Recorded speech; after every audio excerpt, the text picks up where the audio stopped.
welcome back to School of Speech presented by Speech Therapy PD.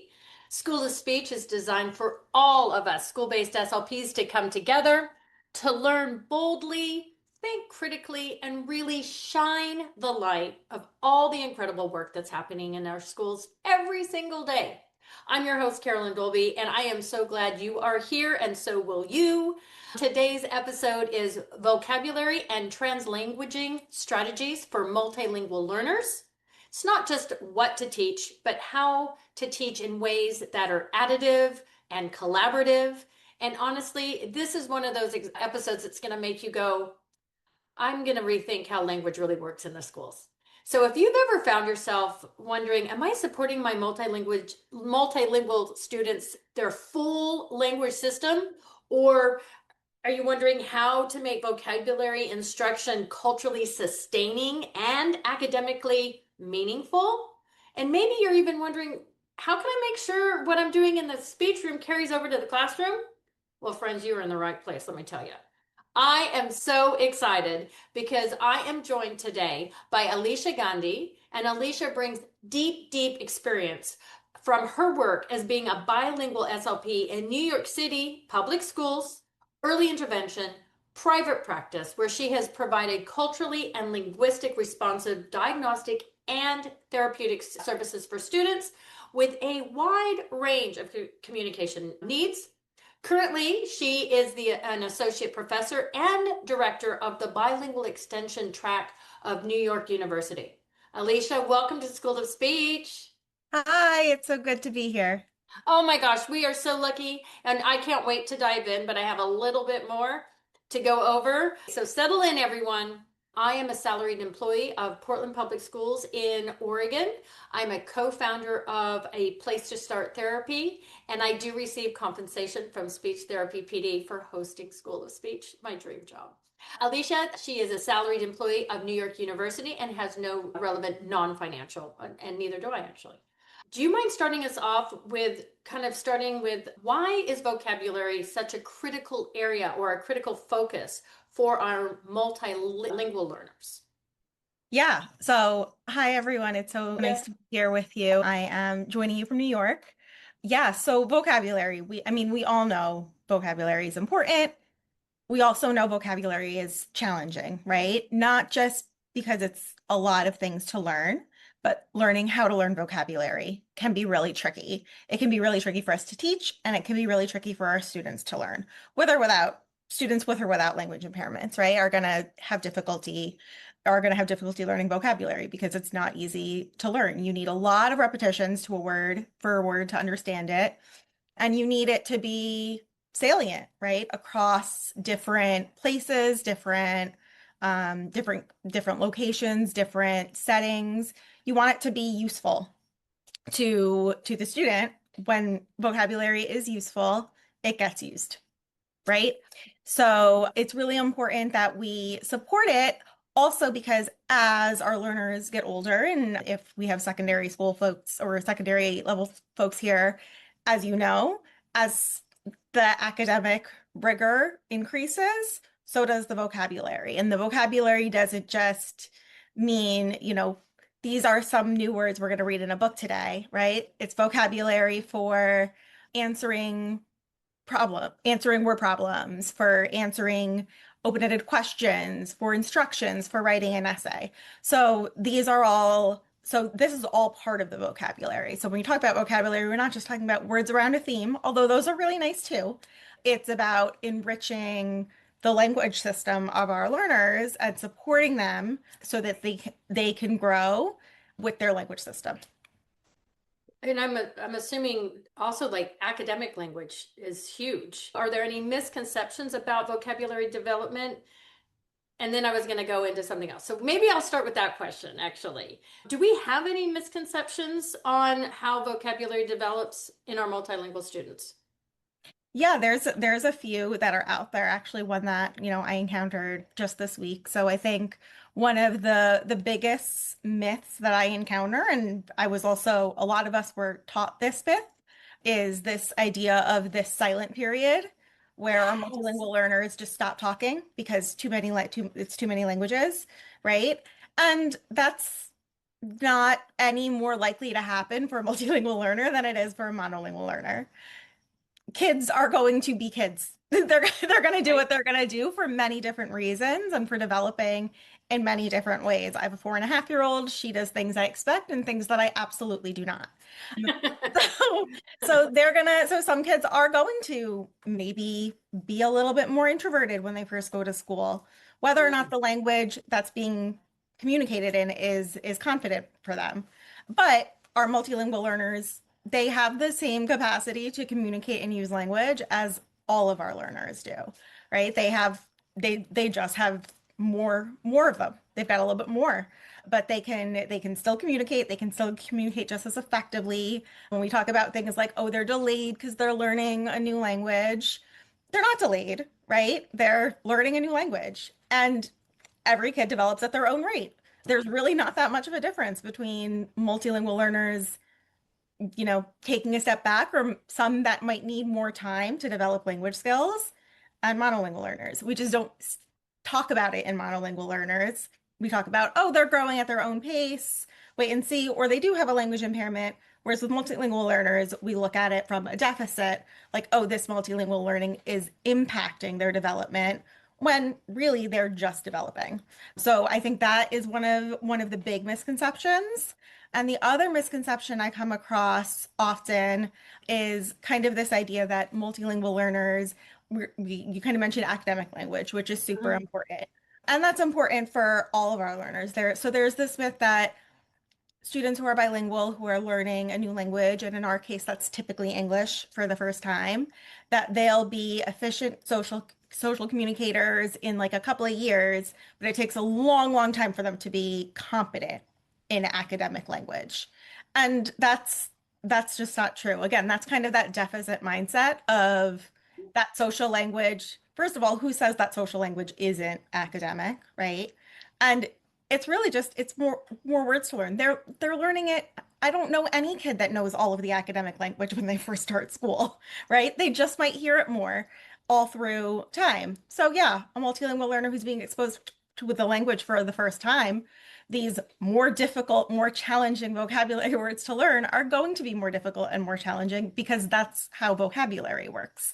That's not, the fault of their language. And, what we're going to talk about today is really that we can take their language where it is, and that is academic. That does have meaning, it does have power, it does have value, it does have academic value. So we don't need to think about it as they're developing social language and academic language. They are developing language like all of our learners, and they are learning how to use it in a variety of ways.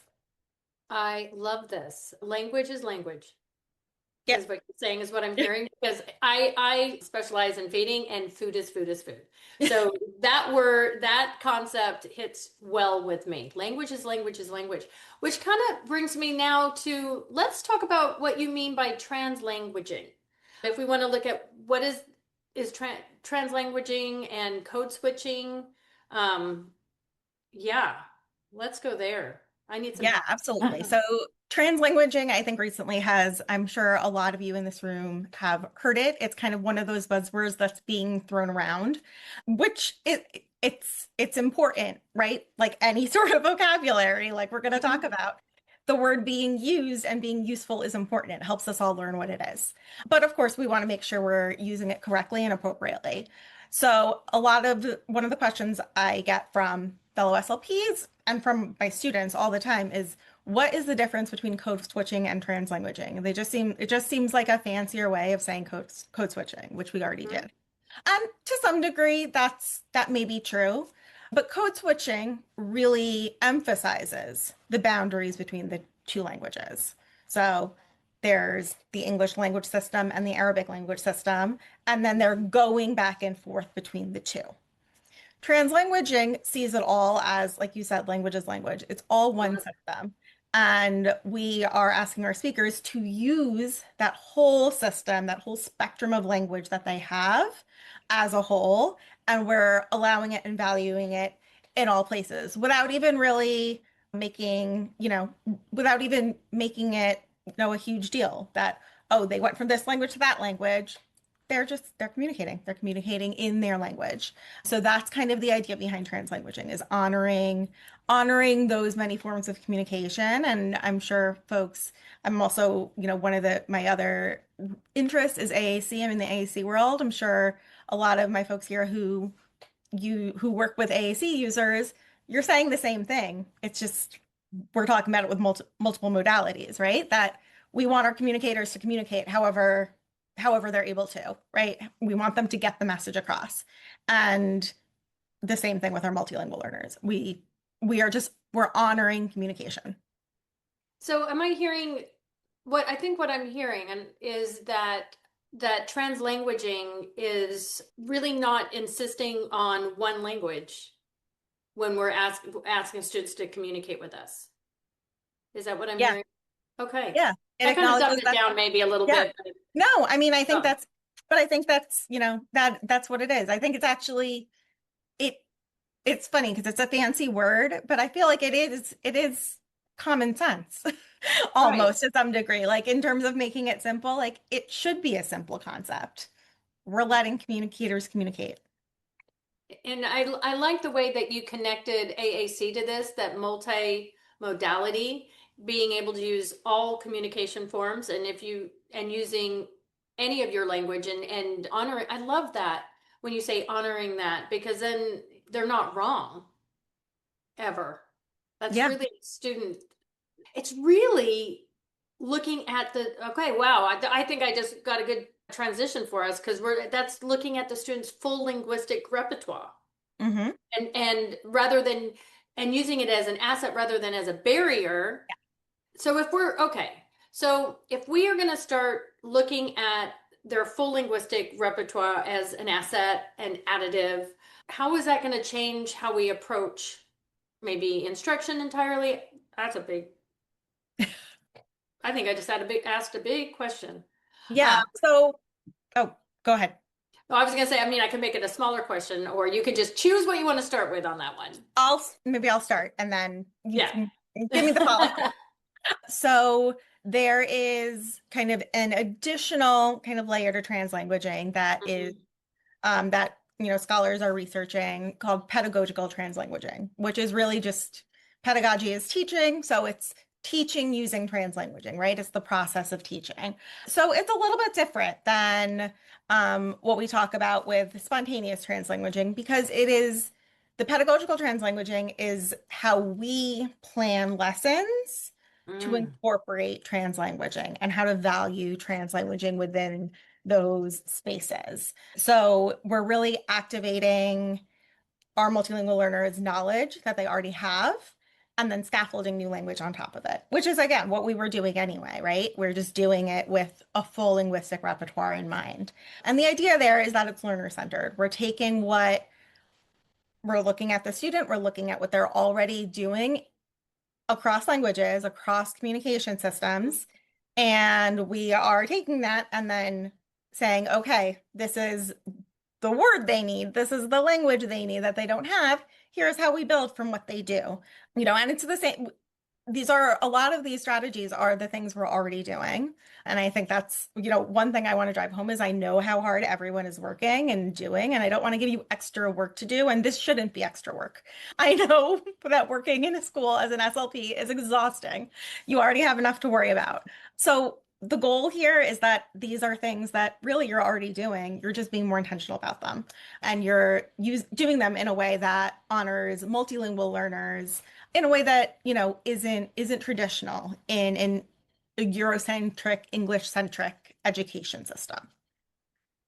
So what I'm hearing is, no, yeah, you're not asking us to do something new, but we are all wanting to do what is right, right? Yeah. And I think maybe just sometimes we have to do a mind shift a little bit, but it's not really doing it different. It's not really doing something more. It's just doing something maybe a little differently. Like maybe framing it on how do we choose the vocab that we need to teach? We want to be intentional. I think, in terms of system, there's obviously language, incidental vocabulary learning that's going to happen all the time. But when we are thinking about it in a school and we're thinking, okay, this is a student who is struggling. They're on our caseload. They're struggling with learning vocabulary. They are also, and they are multilingual, right? They struggle learning vocabulary and they're multilingual. Two things are true. And so we want to support them in learning vocabulary. And we want to ensure that what they have, all of what they have, is regarded as an asset. So kind of from that perspective, you might want to think about, okay, what words do they already have and what words maybe do they need to know? And this is, again, this is where we collaborate with our classroom teachers and we think about what is going to be useful, what is going to be helpful. You might work on things like prefix. You might be working on a certain set of words, prefixes, suffixes, multiple meanings, all of those different things that we do. Those are great. We can be intentional about how we're doing them. So we can pick a couple of words that are going to be really, really helpful. What I always suggest is trying to, not that the content words aren't important and we want them to learn it, but one, we know that content, those like kind of noun-driven words, they are easier to learn because there's kind of a physical thing, right? That this means this. It's much easier. But all of our learners have a lot more difficulty with those abstract concepts. So I think looking at tier 2 words is really a great place and thinking about them within text and then within other places. So for example, one example I give, especially for, the little guys, is if you're doing a unit on plants in your classroom. So you say, okay, what words do we want them to use?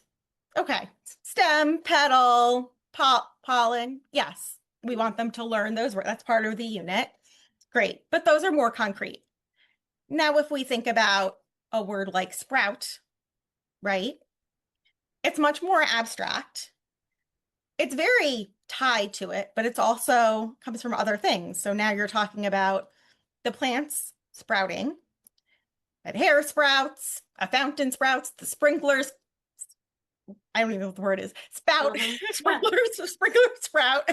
Yeah. Right? There's so many different ways for that to be helpful. And that's kind of an example of just like a verb. In other cases, you might want to think about more of those academic words, things like process, significant, indicate. These are all often words that are part of what we're doing already, right? What is the process of a plant growing? And now we kind of talk about process. So thinking about, yes, we have those content words. Very likely they're going to learn them because it's much easier to learn them. It's much easier for all of us to learn them.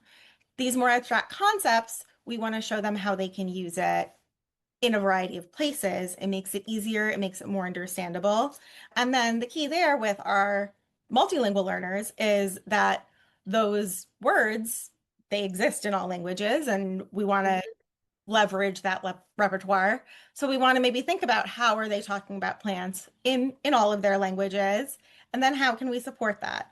Okay, we're working on sprout. I mean, one thing that I think is easy to do is just creating that multilingual ecology is what a lot of people call it, which is really just kind of shaping your classroom so that multilingualism is a fact rather than an extra thing. So your vocabulary words are in different languages, or there's pictures from different flowers from different places, or I think it doesn't have to necessarily be just the word, right? It can be really learner centered. So maybe you have the word sprout or garden, and then maybe you don't have it in every single language in your classroom. That's kind of difficult to do. Maybe you have it in one or two, maybe you don't. But maybe you have pictures of the kids with plants in their garden, right? With their parents, with their family members. So translanguaging doesn't even necessarily have to be about specifically the words.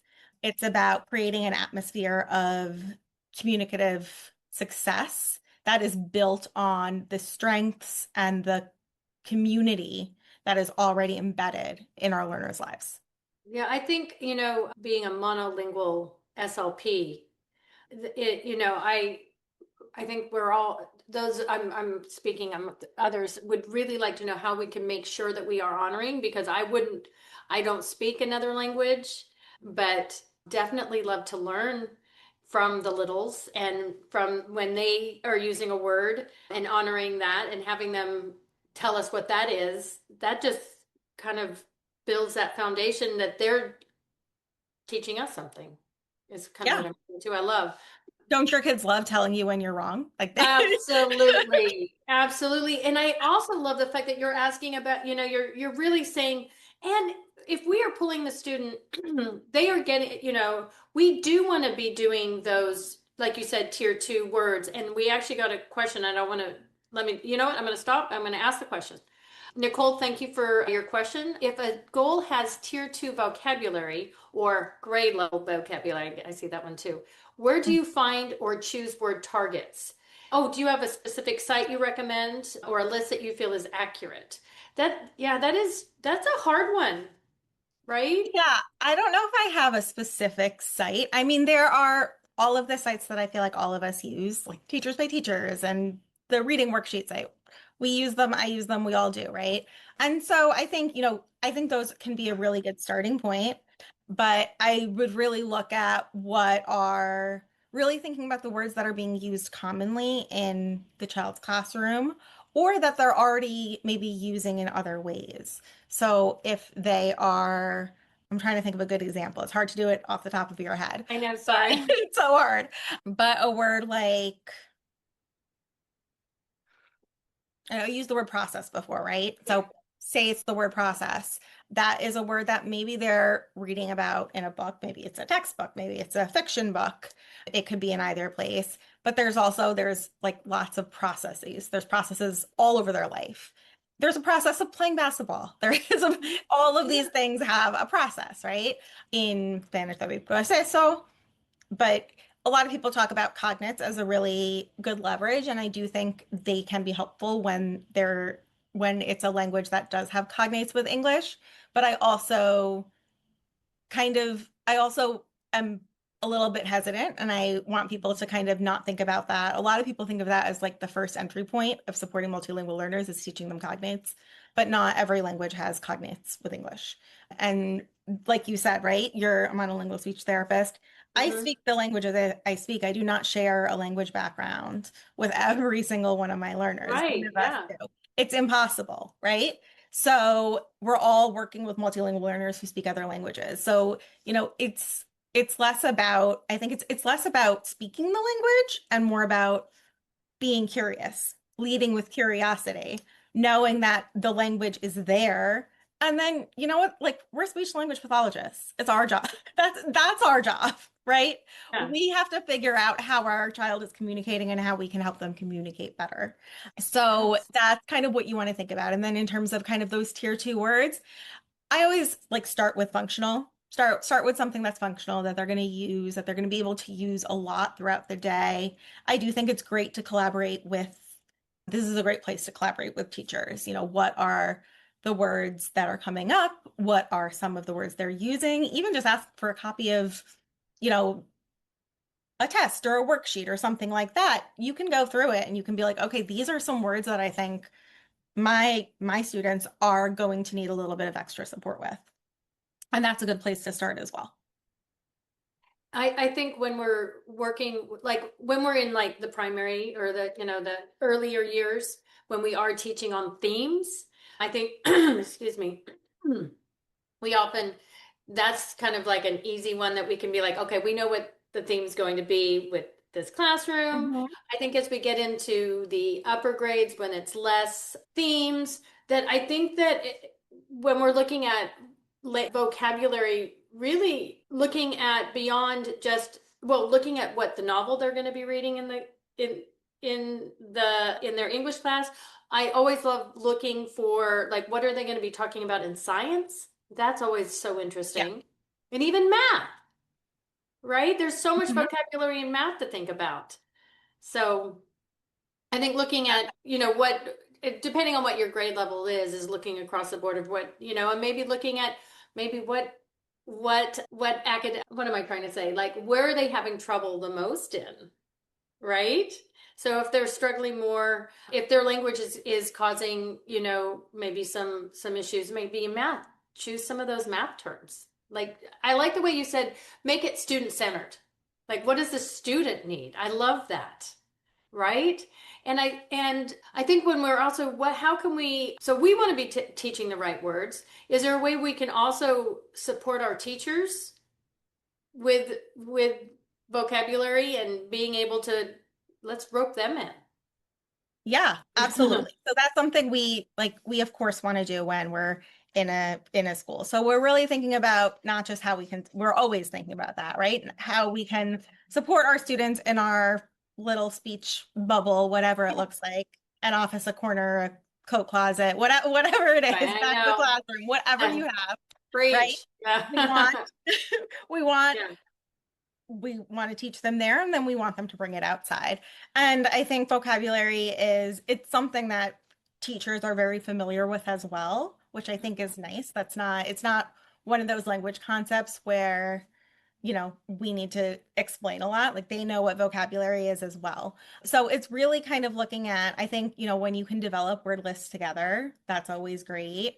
Look at things together. And a lot of this is, it's stuff that you only have to do like once. And then once you've done it, like you have your word list, right? You can use it next year as well. And the other thing that I would do is really, again, like you said, like make it student centered. Take some time either in the classroom with your learners or talking to your teachers. Where are the students struggling? What are things you're seeing them have challenges with? Or, and yeah, I'm going to also like flip this a little bit. Like there's things they're going to have challenges with, right? They're having trouble with math. We can use math vocabulary. Absolutely. Also, we want to frame it from strengths based, right? So if they're I'm having sorry, trouble in I math, missed what you just said. I Sorry. said we want it to be strengths based as well. So they're Yes. struggling with math. Maybe some of those math words, we can think about how we can implement them in science because they love science. Yeah. Or we start with the science, right? We start with listening to how they're talking about science and then help them translate that into the vocabulary I love that's new. that. So and I don't think there's no one size fits all. It's kind of whatever is going to work for you and your learners.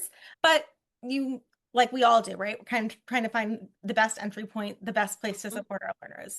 Sometimes it's, really focusing on what they need. And sometimes it's kind of taking that a little bit of a backdoor approach, right? Where you start with a strength and then you build from there and keep them confident in what they're doing. I love that. Yeah, being a teacher and the teacher background in me, I came out with yeah, let's go straight to the academic. And I love the way that you reframed it. But wait a minute. Let's start with their strengths. And and that was something I needed to hear today, is that there is value in having the student using what they already know and build on that. So I love that.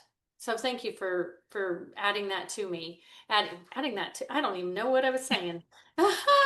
But adding it, just sharing that other view, because I took it to the academic and you're saying, well, let's do strength based. Yeah. Because and which brings me back to when you earlier you said social language is language. And I'd like to kind of talk about that because I think, because when you said the misconceptions, like when you said, the silent period, I wanted to go back because it gave me a thought. Like, are you saying there isn't a silent period or we're overusing the silent period?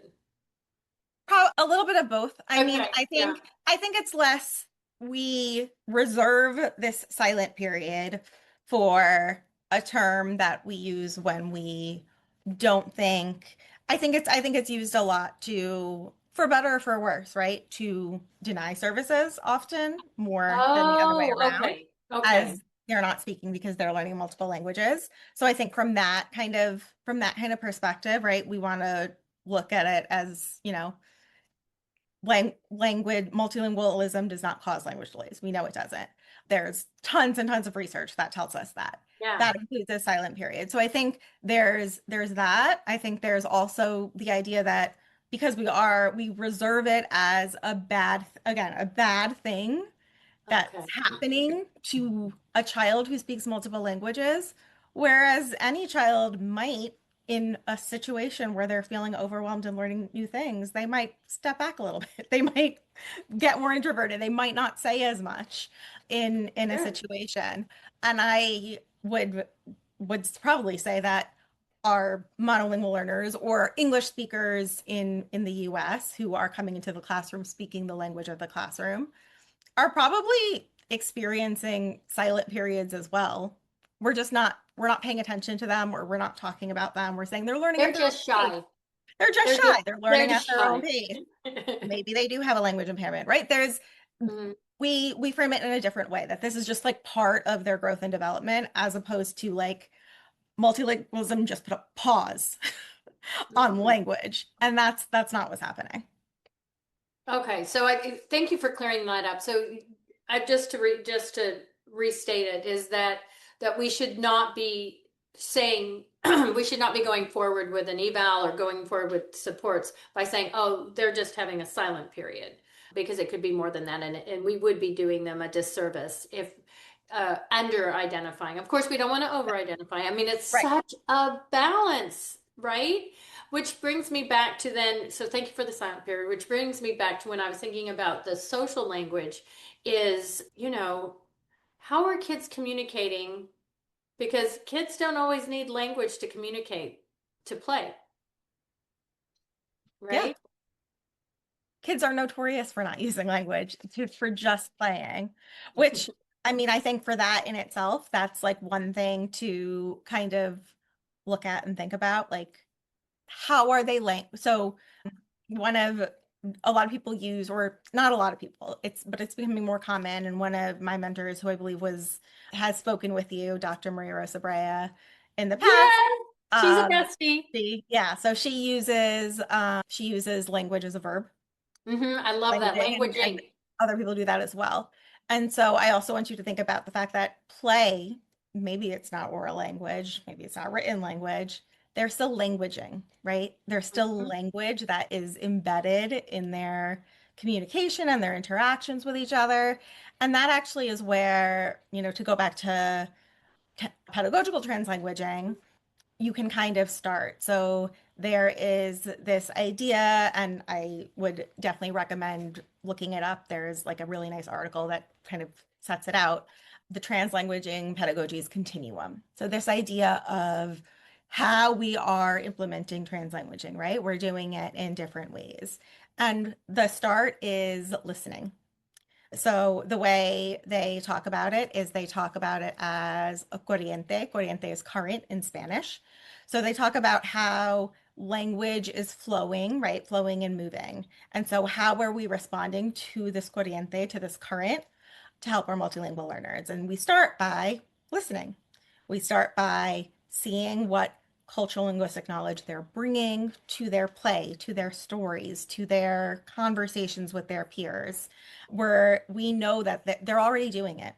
Whether or not we're having them do it, they're doing it. They're supporting each other in learning language. And they don't even need to speak the same quote unquote named language to do that. Yeah. They're finding ways to communicate with that, right? So when students are socialized in really monolingual practices, like we speak English, this is what we're doing, they're going to refrain from their translanguaging Mhm. practices. If we encourage them and really listen to what they're saying and then allow them to say it, don't ask them to change it, don't ask them to switch it or to translate it, right? We're seeing how they're using their communicative resources. And like I said, these are all things they're already doing. Like if you just think about like the Hannon observe, wait, listen, right? The EI thing, you're Mhm. already doing it, right? These are all things you're already doing. It's just kind of from a different perspective. And then from there, you can really move into what it's Osapara and Proctor, they call it channeling the corriente. So now we're kind of adding in the current. And so this is kind of where we make sure we're accepting contributions in multiple languages, and that we are using multiple languages to differentiate instruction, to scaffold, to reinforce, to model translanguaging ourselves, in however we do it, right? Help develop those connections. And then we can really move into what's called flowing with the corriente, which is not just kind of listening or accepting, it's it's infusing that translanguaging kind of system. So all that vocabulary that you're thinking about, how are you infusing it in multiple ways, in multiple languages, in multiple languaging capacities, so that their voices and their realities, essentially, our students' realities are centered and built upon, and they become co-learners or teachers in Mhm. that way as well. I love that. I love the idea of current because it's ever flowing and yeah, I love that. I love when things can paint a word picture for me. And so I want to make sure that I have the continuum. You said starts with listening. Hmm. And then was the next one seeing or was that part of listening? Kind of, it's channeling the corriente. So that's like it's going and you're with it. So Okay. you're just kind of watching it and then like, okay, like I'm here, I'm in it. And then it's okay, how can I help this to even flow more smoothly? Okay. How would we like if I'm wanting to start, how could I do that? Give me how do let's start I'm loving the thought of current by listening. What would we be doing there? So this is just kind of a place where you are really allowing kind of that student-led conversation communication, listening to how they're already discussing things. I think actually literacy is a really great way, is a great kind of way to start because one, there's a lot of books that use multiple cultures and languages, and I Mhm. think our teaching is so much better and richer, and our students are so much luckier that there is so much more literature that kind of reflects those mirrors and those windows that we want students to see themselves with and see Mhm. others with, and than there certainly was when I was growing up. And I think that's amazing. And that's, I think, a great place to start, right? Reading a book, let them talk about the book. See what they notice in the book. What's popping out to them? How are they talking about it? How are they labeling it? Encouraging that, and again, for our multilingual learners, not, necessarily saying, making them say it in English. They can even just point, and that's okay. Even if they're uncomfortable, maybe using their language other than English in the Mhm. classroom because they get it, they feel the stigma, right? Really early on, you can honor their languaging in other ways. And that's a great place also for your preparation. You can think about, okay, what are some of the different vocabulary words in this book that I'm going to be thinking about? And then maybe what languages are in the classroom that I can support with it, right? You don't have to know it. We have Google Translate in our pockets. Mhm. It's not so that's the other thing, right? We don't need to go very far to learn more. It's right there in front of us. A kid says a word and we're not sure what it is, but we know they speak Mandarin at home. You Mhm. can literally put the phone up to have them say the word, then you know what they're saying, and you can be like, "Oh yeah, that's right."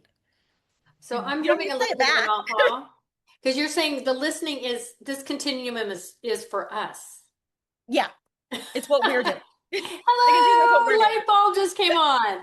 So the continuum is for us. This is okay, not what we're moving them through. So the current is us. So the first step for us in really understanding pedagogical, let me try. I already said I wasn't going to say that word Yeah, earlier before we even got started, we talked people. about that. I was like, Alicia, I'm not saying that word. There's a few words that are hard for me. Translanguaging for us is the first thing that we need to do on the continuum is just to listen and accept all of their communicative intents and nonverbal, the gestures. KK, thank you. Physical manipulation, especially with games and things. I think that's when that came in.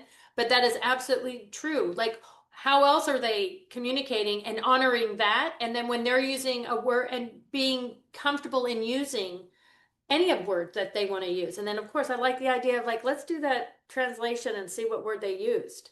Yeah. And yeah, thank And you. yes, that does kind of interrupt this kind of smooth, big, continuum of a translanguaging, one idiolect that really does move more to the named languages. And I know some people kind of struggle with that. but we also have a system that we're working in and we're living in and that we've all been socialized in. And so we can do our best to shift our mindset and we can use the tools that we have to make that possible, even if that's not the way our current systems are set up or work. We can do that, right? We can take these systems that value multiple language systems and named languages and things Mm-hmm. like that. We can turn that into translanguaging. That's where we can come in and do our best to acknowledge that, okay, I'm using something that emphasizes multiple systems, but I'm going to reframe it. I'm going to make sure that my students don't don't feel that they know that this is all part of their languaging. That everything is value. Yeah. Value added, which brings to channeling by adding, right? Did I do Hmm. that? Exactly. Channeling by adding, by thinking about taking what they're already doing and then using that to build. Mm-hmm. So then we got listening, then we go channeling where we're adding to what they know, adding to what they're interested in, looking, and that's really strengths based. Hmm. Really adding to what is important to them. Student centered, strength based. What do they already know? How do we add to it? So I'm loving that. So channeling the translanguaging, let's channel it. And then flowing. Can you expand on that one a little bit? Yeah. So flowing is when we are, I think channeling, I think is easier to conceptualize. Flowing is where we are designing what we're doing to support translanguaging. So that means that we're encouraging students to tell stories that center multiple languages and multiple cultures and multiple ways of knowing. So we're talking about their personal experiences, maybe our personal experiences, right? We can all do that. We're making sure there are multiple modes of representation. So I think this is another thing, someone mentioned nonverbal and gestures, right? s- Oral speech is not the only way we can communicate Mhm. in a classroom. Oral speech and writing are the typical ways we communicate, but there's other ways, right? There's music, there's dance, there's painting, there's lots of things we can do. And all of those are literacy, right? So part of this is also kind of showing learners that there's not just one way to read, there's not just one way to language. They can language with oral speech in lots of different languages, and they can also do it in ways that make sense. And a lot of those literacy forms, right, that we don't traditionally see as literacy because they're not books, those are what are valued as literacy in people's homes or cultures. So once again, we're elevating that. Not that, okay, you tell stories at home, but here we read. It's we can read and we can tell stories. It's all here. And I want to just talk about the arts a little bit. I know that might not have been what one of the questions, but it just came into me about how art is such part of cultures, and that would be another way to, Yeah. and honor translanguaging is through art.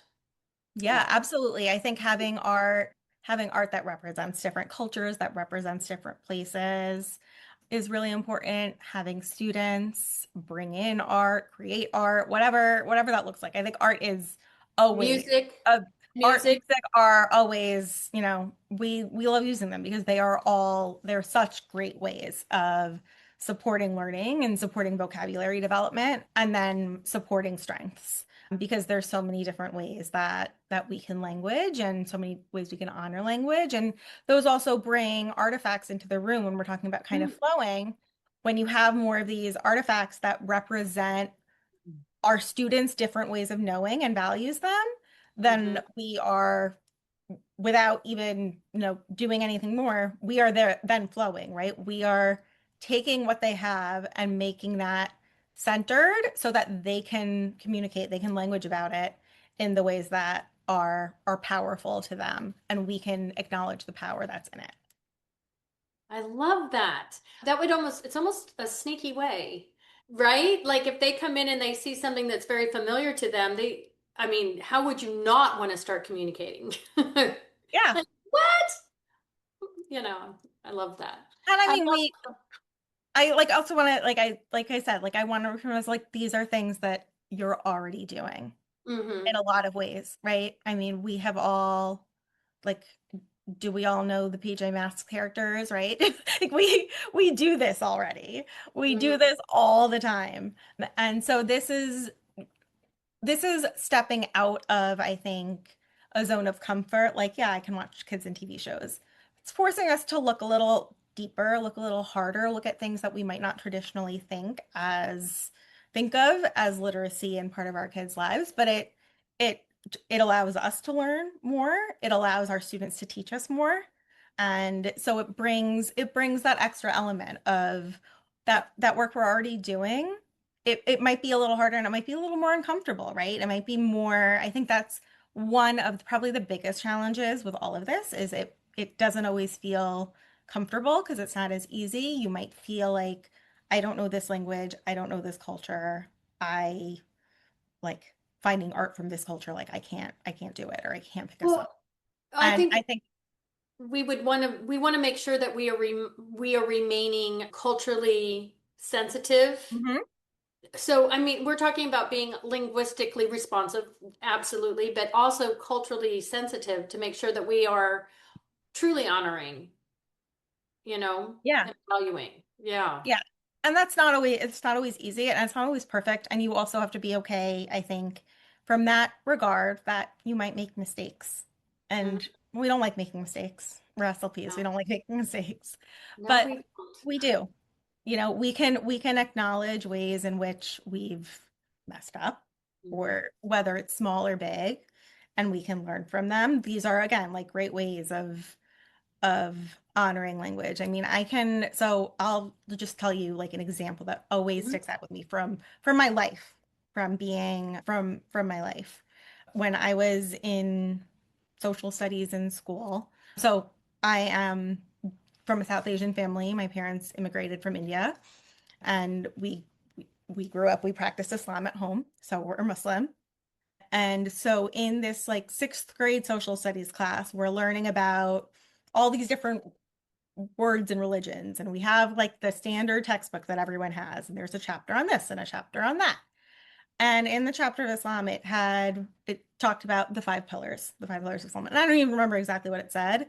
But what I do remember is I was like, that's not right.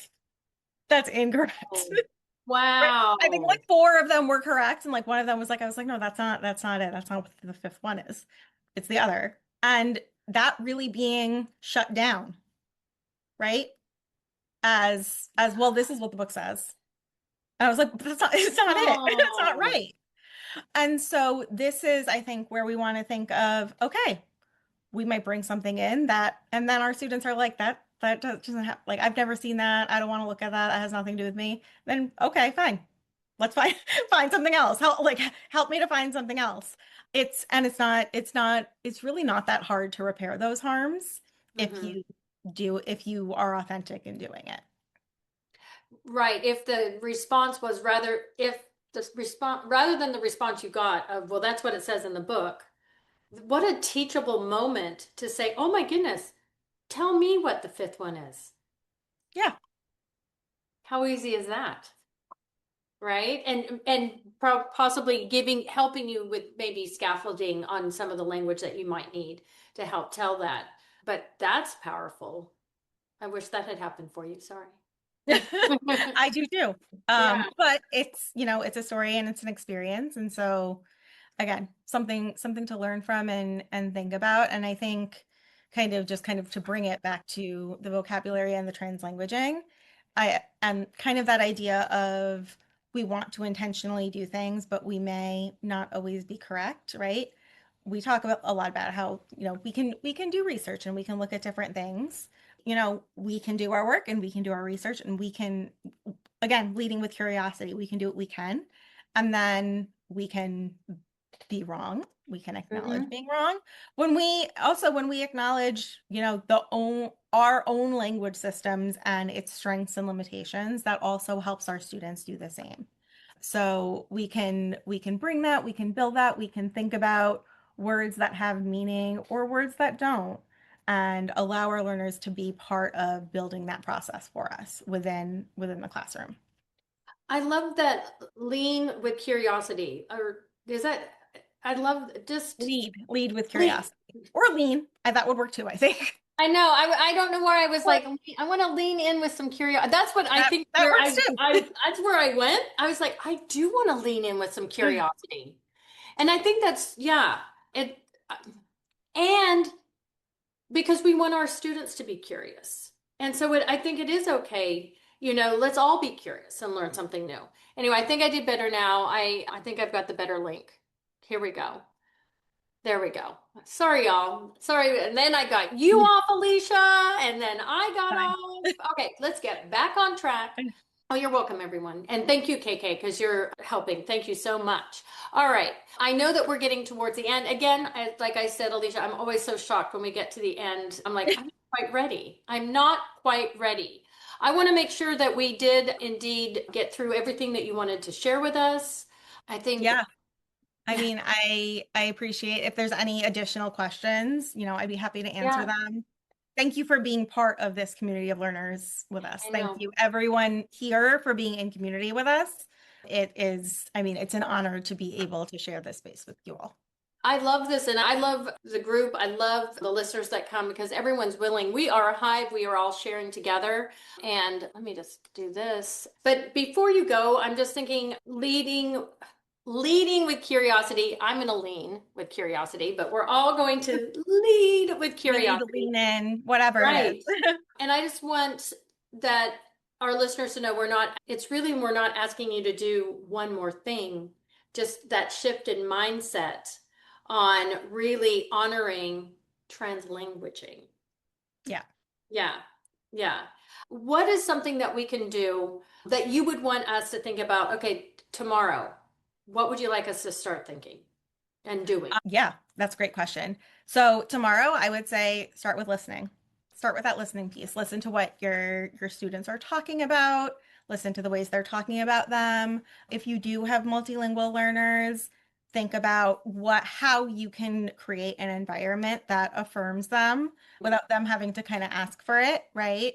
Whether Yes. that's displaying different languages, displaying different books and cultures, asking them to share. I think, you can do, if you're doing a cooking activity, I mean, like, it's so easy, right? Like, oh, tell me how you make this. Tell me, have them be a part of it. Have families send in recipes. All of these things are part of affirming culture. And the more you do that, kind of from the get-go, it becomes much easier to kind of think about all of these translanguaging things we're talking about. Then you're just doing speech therapy. I love that. All my languages are welcome here. Thank you, I think Lauren. I that's love great. that. That's beautiful, right? Just kind of starting there. And the other thing, and this is the more uncomfortable thing, and I'm certainly guilty of not being able to do it all the time as well. Also trying to, as much as you can, model that maybe for your students and for your colleagues as well, right? Because I think that's the other thing. I always feel like when I'm having these types of discussions, I'm speaking to the people who want to do this, Yes, and I who know. already kind of know this.